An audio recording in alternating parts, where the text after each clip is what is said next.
CBS Radio News' Elaine Cobbe joins us from Paris with more. Elaine, what are you seeing there now? Well, they are now clearing the areas around Notre Dame, and people have been allowed back in. They're bringing people out of the church. People who had been in the cathedral were all locked inside and held there. Now, the Interior Minister has been to the scene, and he talked about what happened and also said that there were eyewitnesses who police are talking to in the hope of bringing together more information on exactly what happened.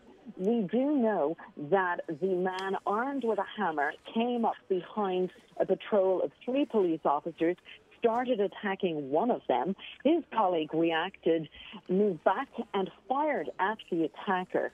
The officer who had been attacked with a hammer is being treated in the hospital. The assailant also in the hospital after he was shot.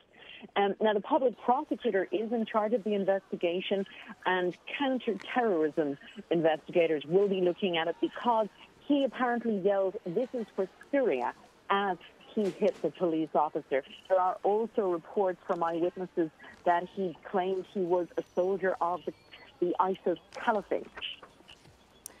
And Elaine, any more leads on exactly who the attacker was, where he's from? The Interior Minister says he claimed to be an Algerian student. He was carrying a student card that supported that, but they are checking out his identity to see if that is in fact the case.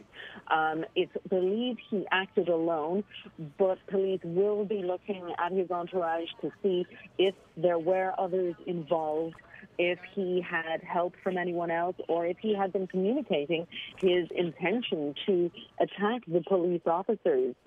And any idea why he targeted that area, or better question perhaps, if he's yelling, "This is Syria," is there a conversation within France about the country's role or lack of a role in that country? Well, Notre Dame is a target because it is in central Paris. It's a major tourist site. 13 million people visit it every year. So it's symbolic as well as having a lot of people around. Indeed, the Interior Minister pointed out that while he clearly attacks the police, it could have been much worse if he had decided to attack tourists as well.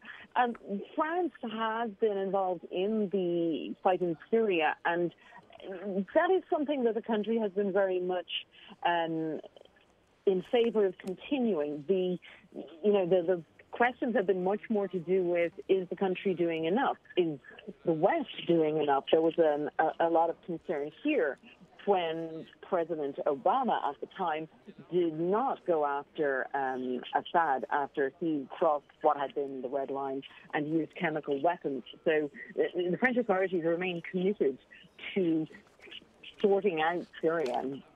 But that is something, of course, that Islamic State fighters are against. All right, and maybe we'll hear more about their response to this from the French president coming up, expected to speak a little later. Elaine Cobbe in Paris for us. Thank you. You're welcome.